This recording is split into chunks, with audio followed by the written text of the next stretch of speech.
ভাইরা আমার, এই অহংকারের ব্যাপারে নবী সাল্লাল্লাহু আলাইহি সাল্লাম এত বেশি সতর্ক থাকতেন যে নবী সাল্লাল্লাহু আলাইহি সাল্লাম ছিলেন বিনয়ের সবচেয়ে বড় উদাহরণ। তার এক বর্ণনা তিনি বলেছেন, মান তাওয়াদা লিল্লাহি রাফাআহুল্লাহ, যে ব্যক্তি আল্লাহর জন্য বিনয় অবলম্বন করে, আল্লাহর জন্য যে ব্যক্তি বিনয়ী হয়, সে ব্যক্তিকে আল্লাহ তাআলা মর্যাদা বাড়িয়ে দেন, সম্মানিত করে দেন। আর অহংকার, দম্ভ এমন জিনিস যে কেউ যদি অহংকারী হয়, আল্লাহ তাআলা তার পতন অনিবার্য করে দেন, দুদিন আগে অথবা পরে। পৃথিবীর ইতিহাসে একজন দাম্ভিক, একজন অহংকারী আপনি দেখাতে পারবেন না যে তার অহংকার করতে করতে সে দুনিয়া থেকে গেছে, অর্থাৎ তার অহংকার নিয়ে যেতে পেরেছে, তার অহংকার দম্ভ চূর্ণ হয় নাই, এরকম একজন অহংকারীও দেখানো যাবে না। নমরুদ অহংকার করেছিল, আল্লাহ তাআলা তার দম্ভ চূর্ণ করে দিয়েছেন। ফিরআউন অহংকার করেছিল এবং তার অহংকার নিয়ে কোরআনে আল্লাহ একাধিক জায়গায় আলোকপাত করেছেন যে সে কিভাবে অহংকার করেছে, নিজেকে আল্লাহ দাবি করে বসে আছে, তার দম্ভ আল্লাহ তাআলা চূর্ণ করেছে।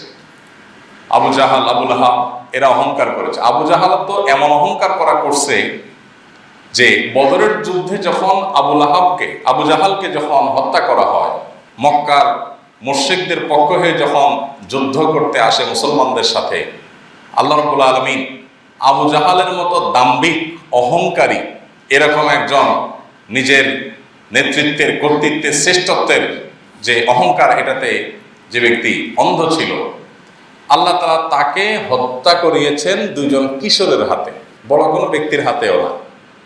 দুইজন কিশোর, মুআজ এবং মুআওয়াজ, আপনারা অনেকে ঘটনা শুনেছেন। তারা একজন সাহাবীকে বললেন, চাচা, আবু জাহালের নাম শুনছি বহুত, কিন্তু চিনি না তাকে, আমাদের নবীকে নাকি অনেক কটু কথা বলে, অনেক কষ্ট দেয়, এই রণাঙ্গনে, এই যুদ্ধের ক্ষেত্রে সে নরাদমটা কে একটু দেখাইয়া দেন, আমরা দুই ভাই তার হিসাবটা বুঝাই দিতে চাই। ছোট ছোট দুইজন মানুষ, মুআজ আর মুআওয়াজ। তো যার কাছে জিজ্ঞাসা করছেন, সাহাবী চিন্তা করছেন, ছোট মানুষ কৌতূহল হয়ে জিজ্ঞাসা করছে, দেখাই দিচ্ছেন, মনে করছেন কি আর করবে। আবু জাহালও চিন্তা করছে যে আরে পোলাপান, এত বড় নেতা আমি, এত বীর বাহাদুর আমি, পোলাপান আসতেছে, আসুক না, কাছে আসতে দিছি। আর এমন ভাবে আঘাত করছে, আল্লাহর ফয়সালা যে এই অহংকারী যত বড় হবে তার পতন হবে তত ছোট, যাকে সে যত ক্ষুদ্র মনে করবে তার হাত দিয়ে। এই বাচ্চাদের আঘাতে, কিশোরদের আঘাতে সে পড়ে গেছে। এরপর সম্ভবত আব্দুল্লাহ ইবনে মাসউদ রাদিয়াল্লাহু তাআলা আনহু যখন দেখলেন এখনো ধরে প্রাণ আছে, এখনো মরে নাই, তখন তিনি বুকে বসে তার শিরচ্ছেদ করার জন্য যখন প্রস্তুতি নিচ্ছিলেন, তখন সে কি বলেছে, ইন্টারেস্টিং বিষয়, বুখারীতে হাদিসটি আসছে। তখন আবু জাহাল বলেছিল, হায় আফসোস, একজন কৃষকের হাতে না মরে কোনো সম্ভ্রান্ত মানুষের হাতে মরতাম। চিন্তা করে, মরতেছে, দুঃখটা কি যে এর হাতে মরবো, আমাকে স্বয়ং মুহাম্মদ সাল্লাল্লাহু আলাইহি ওয়াসাল্লাম মারলে আমার ইজ্জত থাকতো, আরে আমি যাকে তুচ্ছ মনে করি এরকম একটা মানুষের হাতে মরলাম, শেষ পর্যন্ত দুঃখ। এরপরে কথা আরো ইন্টারেস্টিং, এরপরে সে বলে যে, শোনো ভাই, তুমি যেহেতু আমাকে মারবাই, কল্লা কেটে ফেলবা যেহেতু ধর থেকে, একটু বড় করে কাটিও। কেন? কারণ যুদ্ধ শেষ হয়ে গেলে সে যুগে যুদ্ধে যারা নিহত হতো শত্রুপক্ষে, তাদের সব লাশগুলো বা কল্লা যেগুলো আলাদা হয়ে গেছে সেগুলো রাখা হতো এক সারিতে। তো সে বলে যে, কল্লা একটু ডাবায় কাটলে অন্য লাশগুলোর মধ্যে আমারটা উঁচু থাকবে, আমি যে নেতা ছিলাম এটা বোঝা যাবে। এটা কিন্তু গাল গল্প না, সত্য ঘটনা। মানুষ যখন অহংকারী হয় তখন হিতাহিত জ্ঞান কোথায় চলে যায়, মানুষ কত নিচে নেমে যায়, যে মরতে গিয়েও তার অহংকারের কথাই মুখ দিয়ে আসে। ভাইরা আমার, নমরুদ যখন সে নিজেকে অনেক কিছু মনে করেছে, আল্লাহ তাআলা তাকে শেষ করার জন্য কাকে নিয়োগ দিয়েছেন? মশাকে নিয়োগ দিয়েছেন। মানে যে কোনো মানুষকে মানুষ মনে করে না, আল্লাহ বলেন দাঁড়া, তোর অহংকার চূর্ণের জন্য মানুষও না, আমার একটা ক্ষুদ্র সৃষ্টি মশা লাগাই দেবো। অবাক করা বিষয়, সোভিয়েত ইউনিয়ন যখন তাদের অহমিকা ছিল অনেক, যে পৃথিবীর পরাশক্তি আমরা, কাদের হাতে আল্লাহ তাআলা পতন ঘটিয়েছে? আমেরিকার মতো পরাশক্তি যখন মনে করেছে পৃথিবীতে আমাদের উপর কেউ নাই, আল্লাহ তাআলা কোথায় সাইজ করেছেন? আফগানিস্তানের ওই মোল্লা মৌলবীদের হাতে। বুঝতে পেরেছেন? এমন সাইজ করেছেন যে অপমানিত, অপদস্থ হয়ে গোটা পৃথিবীর মানুষের সামনে লজ্জায় লেজ গুটিয়ে চোরের মতো দিনের আলোতে পালায় যেতে হয়েছে। মুশকিল হলো ভাই, চেয়ারে বসায় দিলে আপনি ওই বিষয়ে দু চার কথা বলতে পারবেন, আমি বলতে পারবো, আমার চাইতে আরো ভালো বলতে পারবেন আপনারা অনেকে। মুশকিল হলো আমরা নিজেরাই আমাদের দৈনন্দিন জীবনে আমাদের নিজেদের অজান্তেই হয়তো কোনো না কোনোভাবে অহংকারের সাথে জড়িয়ে যাচ্ছে। আল্লাহ তাআলা আমাদেরকে অহংকার মুক্ত জীবন, সত্যিকারের বিনয়ের জীবন আল্লাহ তাআলা আমাদের সবাইকে দান করুন।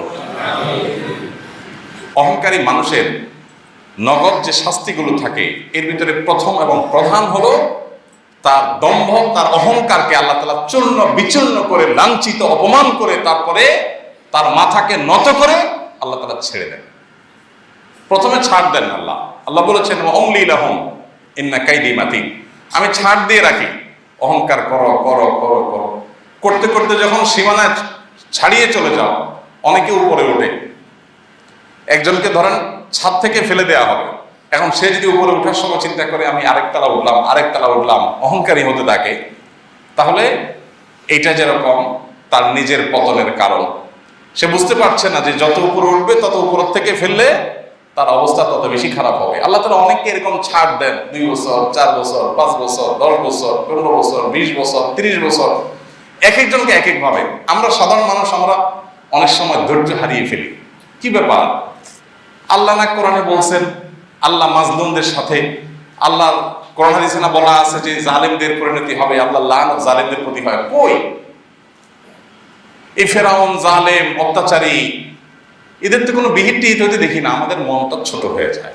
তো আল্লাহ তাআলা আমাদেরকে সান্ত্বনা দিয়েছেন ওয়ামলি লাহুম, আল্লাহ ছাড় দিয়ে রাখেন। ওই যে উপরে উঠায় নেন, উপরে উঠায় নেন, কারণ আসারটা যত উপরে উঠবে আসারটা তত বড় হবে, তত জোরে হবে। যে উঠে সে তো টের পায় না যে আমাকে উপরে উঠানো হচ্ছে কেন, আসারটা জোরে দেওয়ার জন্য। এই জন্য ভাই, আমরা মজা নিতে খুব বেশি মজা পাই, শিক্ষা নিতে চাই না। সব কিছু থেকেই মজা নেই। একটা চোর ধরা পড়ছে, একটা ডাকাত ধরা পড়ছে, একটা খারাপ মানুষ ধরা পড়ছে, আমরা খুব মজা নেই। দৌড়ছে ফিডা, আরো জোরে মাপ। নিজের মারতে না পারলেও দাঁত খিঁচে শুরু করি, ভিডিও দেখতে দেখতে দাঁত খিঁচে এসে যায়। কিন্তু আমার নিজের অজান্তে আমিও এরকম কোনো গুনাহে, কোনো অপকর্মে জড়িত কিনা সে বিষয়ে ভাবনা করার সুযোগ আমাদের খুব হয়ে ওঠে। আল্লাহ তাআলা আমাদের সবাইকে বিনয়ী মানুষদের কাতারে শামিল হওয়ার তৌফিক দান করুন। ভাইরা আমার, আমাদের প্রিয় নবী সাল্লাল্লাহু আলাইহি সাল্লামের বিনয়ের মাত্রা কেমন ছিল শুধু একটি ঘটনা থেকে আমরা সেটা অনুমান করতে পারবো। বাহির থেকে, মদিনার বাহির থেকে একজন আগন্তুক, কারোর দূত, তিনি এসেছিলেন। তিনি মুহাম্মদ সাল্লাল্লাহু আলাইহি সাল্লামের ব্যাপারে কথা শুনেছেন, তার স্তুতি প্রশংসা শুনেছেন। শুনে তার সম্পর্কে জানার আগ্রহ তৈরি হয়েছে বা কোনো বার্তা নিয়ে এসেছেন। মদিনায় আসার পর মসজিদে নববীতে গিয়ে সেই লোকটি দেখতে পেলেন যে মসজিদের মধ্যে অনেকগুলো লোক বসা। সেই লোকদের মধ্যে নবী করিম সাল্লাল্লাহু আলাইহি সাল্লাম তিনিও ছিলেন। কিন্তু সাহাবীদের সাথে তিনি যখন ঘরোয়া মজলিসে বা সাধারণ আসরে কিংবা আড্ডায় বা সাধারণ মজলিসে ছিলেন, তখন নবী করিম সাল্লাল্লাহু আলাইহি সাল্লাম ওই মজলিসে যে ছিলেন তাকে চেনা যাচ্ছিল না যে এখানে মুহাম্মদ সাল্লাল্লাহু আলাইহি সাল্লাম নেতাকে আর অনুসারীকে, উম্মতকে আর নবীকে, এটা বোঝা যাচ্ছিল না বডি ল্যাঙ্গুয়েজ থেকে। এমন ভাবে বসেছিলেন সাহাবীদের সাথে।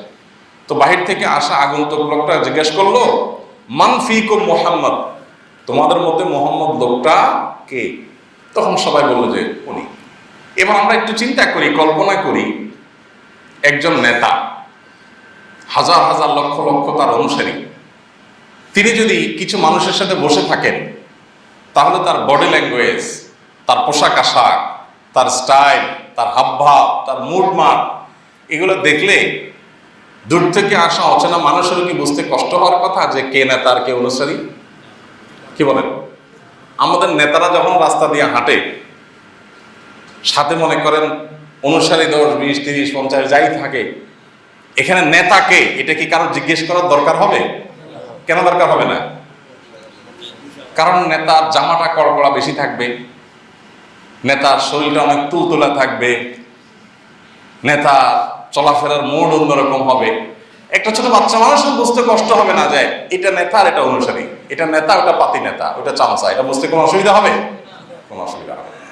কোন একটা ঘরোয়া মজলিসে যদি বসে থাকে তাহলে নেতাকে আলাদা করে চেনার জন্য দরকার হবে কোনো কষ্ট করার? কিন্তু মুহাম্মদ সাল্লাল্লাহু আলাইহি সাল্লাম সেই মানুষ ছিলেন যে বাহিরে থেকে আসা আগন্তুক জিজ্ঞেস করে বের করতে হয়েছে যে মুহাম্মদ লোকটাকে, এমন ভাবে সাহাবীদের সাথে মিশে বসেছিলেন যে তাকে কোনোভাবে পার্থক্য করা যাচ্ছিল না, বিনয়ের এর চাইতে উজ্জ্বল উদাহরণ আর কি দিবেন? আমাদের অনেকের অনেক বাহনে চড়তে আমাদের ইগোতে লাগে। একটা ভাঙা বাড়িতে বা এখনো কমপ্লিট হয়নি এমন বাড়িতে, বা হয়তো ভালো করে টাইলস পাথর নাই এমন বাড়িতে আপনি থাকতে আপনার ইজ্জত লাগে। এরকম বহু মানুষ আমাদের সমাজে আছে। বহু মানুষ কি, ম্যাক্সিমাম মানুষের বা মেজরিটি মানুষ আমরা এরকম।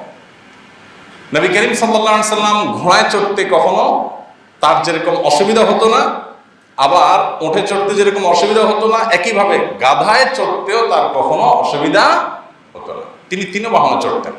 সাধারণত যারা অভিজাত শ্রেণীর মানুষ তারা উঠে, ঘোড়ায় চড়ে,